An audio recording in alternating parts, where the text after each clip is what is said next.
ಸವಿಯುಟ channel. ಹೇಗಿದ್ದೀರಾ friends? ಎಲ್ಲ ಚೆನ್ನಾಗಿದ್ದೀರಾ ಅಂದ್ಕೊಂಡಿದ್ದೀನಿ. ನಾನು ಕೂಡ ಚೆನ್ನಾಗಿದ್ದೀನಿ ಫ್ರೆಂಡ್ಸ್. ಇವತ್ತು ನಾನು ಮೆಣಸಿನಕಾಯಿ ಬಜ್ಜಿ ಮಾಡಿ ತೋರಿಸ್ತಾ ಇದ್ದೀನಿ. ನಾನು ಹೇಗೆ ಮಾಡ್ತೀನಿ ಅಂತೆಲ್ಲ ನಿಮಗೆ ತೋರಿಸ್ತೀನಿ. ಬನ್ನಿ ಮಾಡೋದು ಹೇಗೆ ಅಂತ ನೋಡೋಣ. ಅದಕ್ಕೂ ಮುಂಚೆ ಯಾರಾದರೂ ನನ್ನ ಚಾನಲ್ನ ಸಬ್ಸ್ಕ್ರೈಬ್ ಆಗಿಲ್ಲ ಅಂದರೆ ಪ್ಲೀಸ್ ನನ್ನ ಚಾನಲ್ನ ಸಬ್ಸ್ಕ್ರೈಬ್ ಆಗಿ ಫ್ರೆಂಡ್ಸ್. ಇಲ್ಲಿ ನಾನು 3/4 ಕಪ್ ಆಗುವಷ್ಟು ಕಡಲೆ ಹಿಟ್ಟನ್ನು ತೊಗೊಂಡಿದ್ದೀನಿ.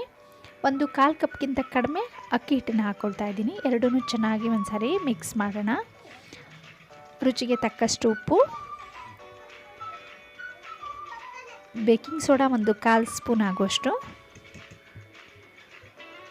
ಮತ್ತು ಇಲ್ಲಿ ನಾನು ಕಾಶ್ಮೀರಿ ರೆಡ್ ಚಿಲ್ಲಿ ಪೌಡರ್ನ ಯೂಸ್ ಮಾಡ್ತಾಯಿದ್ದೀನಿ. ಖಾರ ಇರೋದಿಲ್ಲ, ಕಲರ್ ಚೆನ್ನಾಗಿ ಕಾಣಿಸುತ್ತೆ, ಅದಕ್ಕೆ ಹಾಕ್ಕೊಳ್ತಾ ಇದ್ದೀನಿ. ನೀವು ಬೇಕಾಗಿದ್ದರೆ ಯೂಸ್ ಮಾಡ್ಬೋದು, ಇಲ್ಲಾಂದರೆ ಸ್ಕಿಪ್ ಮಾಡ್ಬೋದು. ಇವಾಗ ಒಂದು ಬಿಸಿ ಎಣ್ಣೆನ ತೊಗೊಂಡಿದ್ದೀನಿ. ಇಲ್ಲಿ 1-2 ಸ್ಪೂನ್ ಆಗುವಷ್ಟು ಬಿಸಿ ಎಣ್ಣೆನ ಇದಕ್ಕೆ ಹಾಕ್ಕೊಳ್ತಾ ಇದ್ದೀನಿ. ಇವಾಗ ಒಂದು ಸಾರಿ ಚೆನ್ನಾಗಿ ಮಿಕ್ಸ್ ಕೊಡಿ.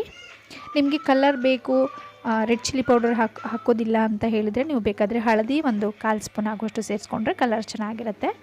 ಇವಾಗ ನೀರನ್ನು ನೋಡಿ ಹಾಕ್ಕೊಳ್ಳಿ. ಸ್ವಲ್ಪ ಸ್ವಲ್ಪ ಹಾಕ್ಕೊಳ್ತಾ ಈ ರೀತಿ ಮಿಕ್ಸ್ ಮಾಡ್ಕೊಳ್ಳಿ. ಹದವಾಗಿ ಈ ರೀತಿ ಕಲಿಸ್ಕೊಳ್ಳಿ. ತುಂಬ ತೆಳುವಾಗುವಲ್ಲ, ತುಂಬ ದಪ್ಪನಾಗುವಲ್ಲ.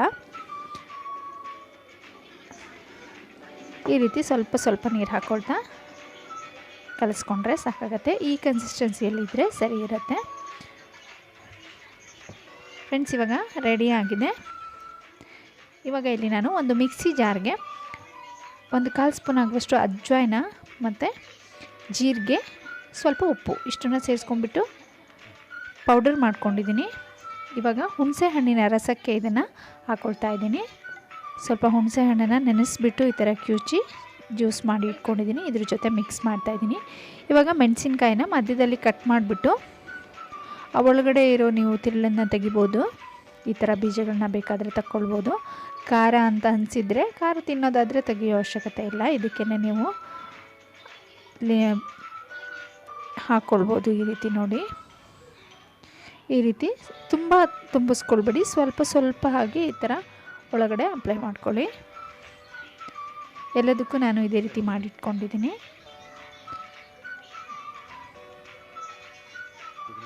ಫ್ರೆಂಡ್ಸ್, ಇವಾಗ ರೆಡಿಯಾಗಿದೆ. ಇವಾಗ ಎಣ್ಣೆ ಕಾಯೋದಕ್ಕೆ ಇಟ್ಟಿದ್ದೀನಿ. ಎಣ್ಣೆ ಕಾದಿದೆ. ಇವಾಗ ನೋಡಿ, ಈ ಹದದಲ್ಲಿ ಇರಬೇಕು.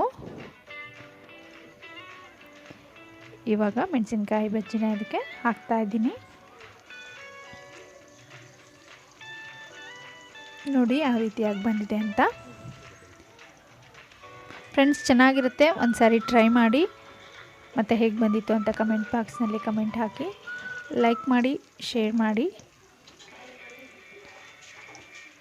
ಎರಡೂ ಕಡೆ ಈ ರೀತಿ ಚೆನ್ನಾಗಿ ಬೇಯಿಸ್ಕೊಳ್ಳಿ. ನೋಡಿ ಯಾವ ರೀತಿ ಕಲರ್ ಬಂದಿದೆ ಅಂತ.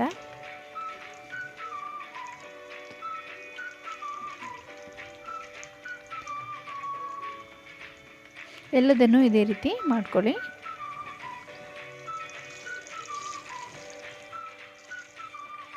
ಫ್ರೆಂಡ್ಸ್ ನೋಡಿ, ಇವಾಗ ರೆಡಿಯಾಗಿದೆ. ವಿಡಿಯೋ ನೋಡಿದ್ದಕ್ಕೆ ಎಲ್ರಿಗೂ ಧನ್ಯವಾದಗಳು. ಮತ್ತು ಮುಂದಿನ ವಿಡಿಯೋದಲ್ಲಿ ಭೇಟಿಯಾಗೋಣ. ಬಾಯ್.